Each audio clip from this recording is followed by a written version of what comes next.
Gampang mana? Orang miskin sama orang kaya ngamal? Orang miskin. Terus kedua hebatnya orang miskin itu, kalau ngamal itu dramatis. Betul itu.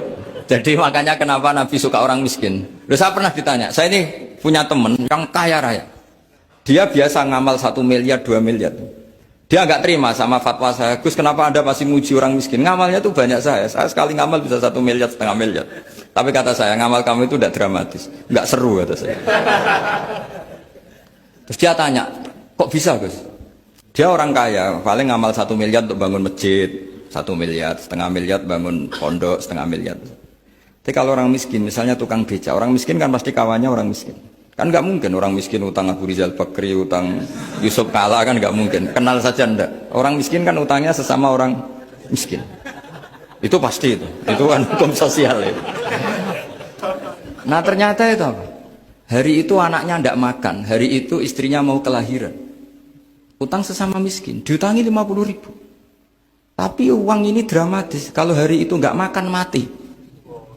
Artinya apa? Ada orang ngamal 1 miliar untuk bangunan, kadang aksesoris, yang satu ngutangi 50.000 tapi taruhannya nyawa.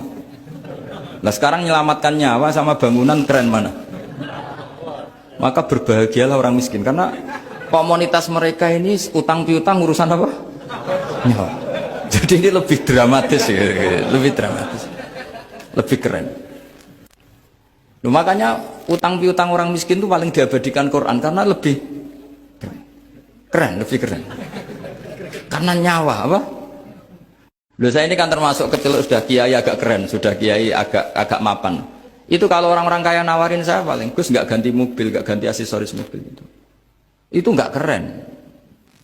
Al-Nadikan tetap ngamal pun nggak keren. Tapi kalau orang miskin, saya sering kan dengar cerita mereka orang itu ngeri. Kayak cerita yang diabadikan Quran itu, wa yu'thiruna ala anfusihim wa law kana bihim khassasah. Itu Nabi ngumumkan saya punya tamu tapi hari ini saya tidak bisa hormat tamu.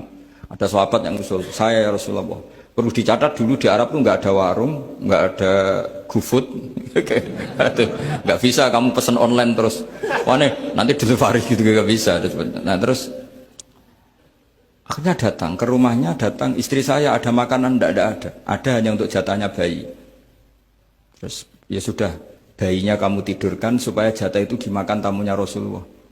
Tapi kan jatahnya orang satu, tamunya kan malu kalau nggak ada yang nemanin. Terus ya sudah, lampunya dimatiin, pura-pura kamu nemanin. Wos yang satu ya ada piring sama sendok, pura-pura nemanin, yang satu makan betul. Itu diabadikan Quran. Karena apa? Dramatis gitu.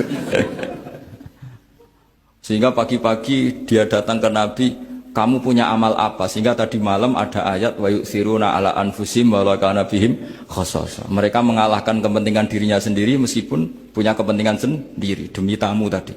Terus cerita dia, kita tamu tadi malam ya Rasulullah, yang saya sanggup menghormat, sebenarnya saya tidak punya apa-apa, hanya jatah bayi. Itu aja dramatis, bayinya ditidurin dulu. Tapi tidak disuntik ganja, tidak ditidurin. Ditidurin biasa nanti kan, ditidurin biasa. Terus suami saya pura-pura nemani, lampu dimatikan. Nah mungkin tamunya saking laparnya gak penting mikir itu, yang penting makan aja. Jadi maka sebetulnya orang-orang miskin itu tidak usah hiru, wah itu orang kaya bisa ngamal masjid 1 miliar, 2 miliar. Tetap ngamalnya ini sesuatu yang tidak mendesak. Tapi sesama orang miskin, kalau temannya minta tolong itu mesti dramatis. Istri mau kelahiran, kematian, kelaparan, pokoknya yang diselamatkan itu seru semua.